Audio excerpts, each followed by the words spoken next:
Breaking news చూస్తున్నారు. కవితకు bail రావడంపై ముఖ్యమంత్రి రేవంత్ రెడ్డి కీలక వ్యాఖ్యలు చేశారు. మీడియాతో చిట్ చాట్ గా మాట్లాడారు ఆయన. అయితే ఈ నేపథ్యంలో బయటకు వచ్చింది కదా, ఇక వెళ్ళి డాడీని కలుస్తుందేమో అన్నారు ఆయన. సిసోడియా 17 నెలలు జైల్లో ఉన్నారు, కేజ్రీవాల్ ఇంకా జైల్లోనే ఉన్నారు.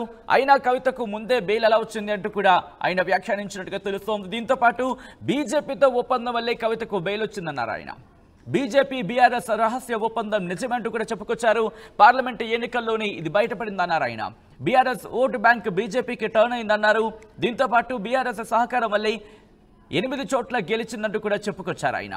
ఇంకా ఏమన్నారు, మరి ముఖ్యంగా ఎటువంటి కాన్వర్సేషన్ జరిగింది, ఇంకా ఎటువంటి అంశాలను ప్రస్తావించారు, తెలుసుకునే ప్రయత్నం చేద్దాం. మా ప్రతినిధి మధు అప్డేట్స్ అందించేందుకు త్వరలో ఫోన్ లైన్లో జాయిన్ కాబోతున్నారు. దానికి సంబంధించి బ్రేకింగ్ న్యూస్ చూస్తున్నాం. మరి ముఖ్యంగా కవిత బెయిల్ మీద రిలీజ్ అయిన తర్వాత సుప్రీంకోర్టు నిన్న కవితకు బెయిల్ ఇచ్చింది. బెయిల్ ఇచ్చిన తర్వాత రాత్రి 9 గంటల ప్రాంతంలో ఆమె రిలీజ్ అయ్యారు. రిలీజ్ అయిన తర్వాత నుంచి ముఖ్యంగా పొలిటికల్ వార్ స్టార్ట్ అయిందనే చెప్పుకోవాలి. బండి సంజయ్ ఆయన కామెంట్ చేశారు. కేంద్ర మంత్రి బండి సంజయ్ కామెంట్ చేసిన తర్వాత సోషల్ మీడియా ఎక్స్లో ఆయన పోస్ట్ చేసిన తర్వాత దానికి రిప్లైగా కేటీఆర్ కూడా ట్వీట్ చేస్తున్న సందర్భాన్ని చూసాం. ఇప్పుడు రేవంత్ రెడ్డి ఒకరి తర్వాత ఒకరు పొలిటికల్ వార్ పెరుగుతుందనే చెప్పుకోవచ్చు. మరి ముఖ్యంగా కవిత అరెస్ట్ అయ్యి బెయిల్ మీద బయటకు వచ్చిన తర్వాత ఇప్పుడు ఆ వ్యాఖ్యలు మరింత ఘాటుగా మారాయని చెప్పుకోవచ్చు. కవితకు బెయిల్ రావడంపై ముఖ్యమంత్రి రేవంత్ రెడ్డి కీలక వ్యాఖ్యలు చేశారు. మీడియాతో చిట్ చాట్ గా మాట్లాడారు ముఖ్యమంత్రి. బయటకు వచ్చింది కదా, ఇక వెళ్ళి డాడీని కలుస్తుందేమో అంటూ కూడా చెప్పుకొచ్చారు. అలాగే సిసోడియా 17 నెలలు జైల్లో ఉన్నారు, కేజ్రీవాల్ ఇంకా జైల్లోనే ఉన్నారు. అయినా కవితకు ముందే బెయిల్ ఎలా వచ్చిందంటూ కూడా ఆయన ప్రశ్నించారు. బీజేపీతో ఒప్పందం వల్లే కవితకు బెయిల్ వచ్చిందంటూ కూడా చెప్పుకొచ్చారు.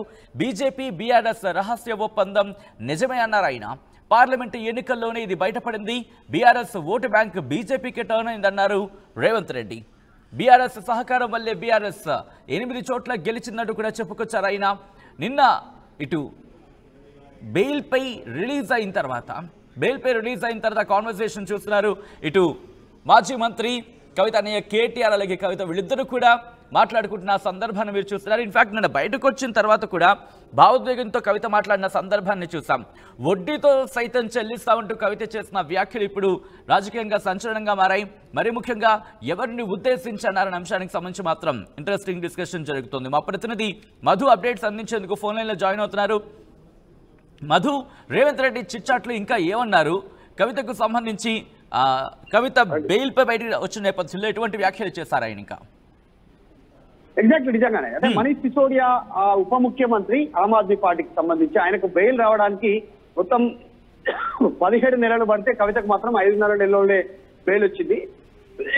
నేను గతంలో అన్నటువంటి మాటలకు స్టిక్ ఆన్ అయి ఉన్నాను. బీజేపీతో కొల్యూడ్ అయిన తర్వాతనే బీఆర్ఎస్ సంబంధించినటువంటి నాయకురాలు కవితకు బెయిల్ వచ్చింది. చాలా స్పష్టంగా మళ్ళీ అదే అంశం పైన మాట్లాడుతా ఉన్నాను. ఎందుకంటే ఒప్పందం కుదిరిపోయింది. కవిత అరెస్ట్ తర్వాత వచ్చినటువంటి పార్లమెంటు ఎన్నికల సందర్భంగా చూసాం. 8 స్థానాల్లో బీజేపీ గెలవడానికి సహకరిస్తుంది అనేటువంటిది ఎన్నికల సమయంలో నేను ఆరోపణలు చేశాను. ఎగ్జాక్ట్లీ బీజేపీ కూడా 8 పార్లమెంట్ స్థానాలు గెలిచింది.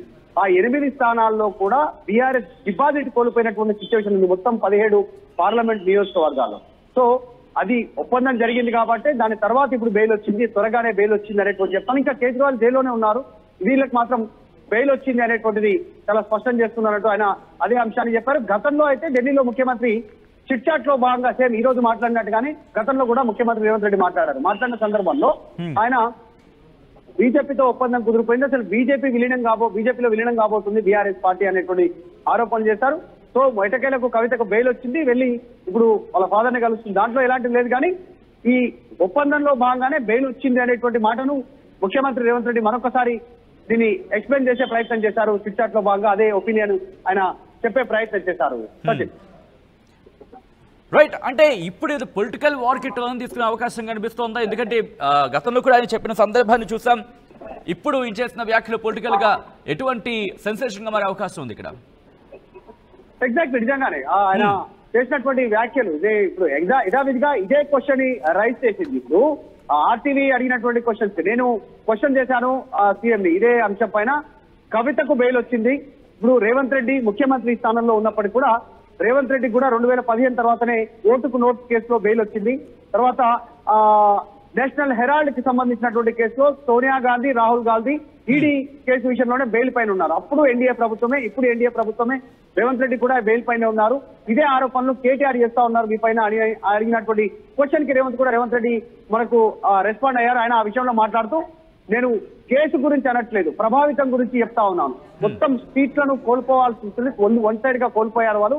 అసెంబ్లీ ఎన్నికల్లో ఎన్ని ఓట్లు వచ్చాయి, ఈ పార్లమెంట్ ఎన్నికల్లో ఎన్ని ఓట్లు వచ్చాయి చూడండి. కేసీఆర్, హరీష్ రావు, కేటీఆర్ కి సంబంధించిన సొంత నియోజకవర్గాల్లో కూడా ఓట్ షేర్ అంతా ట్రాన్స్ఫర్ అయింది బీజేపీకి. ఇదంతా ఇంటర్నల్ లో భాగంగా జరిగినటువంటి అంశాన్ని చెప్తా ఉన్నాం. కోర్టు కేసు గురించి, కోర్టు ఇచ్చిన బెయిల్ గురించి తప్పపట్టట్లేదు, కానీ ఆ రకంగా ఇంటర్నల్ గా వీరు సహకరించారు, వీరికి వారు సహకరించారు అనేటువంటిది నేను మళ్ళీ క్లెయిమ్ చేస్తా ఉన్నాను చాలా స్పష్టంగా. ఎట్టి పరిస్థితుల్లో కూడా వీళ్ళు సొంతంగా వీరికి ఆ బెయిల్ వచ్చిందని నేను అనుకోవట్లేదు. ఎందుకంటే మనీష్ సిసోడియాకు 17 months పట్టింది, 15 నెలలకు, 5.5 నెలలకు ఎలా వస్తుంది అదే కేసులో, అదే లిక్కర్ కేసు అనేటువంటిది ఆయన మెన్షన్ చేశారు. సో ఆయన గతంలో అన్న మాటలపైన స్టిక్ ఆన్ అయిన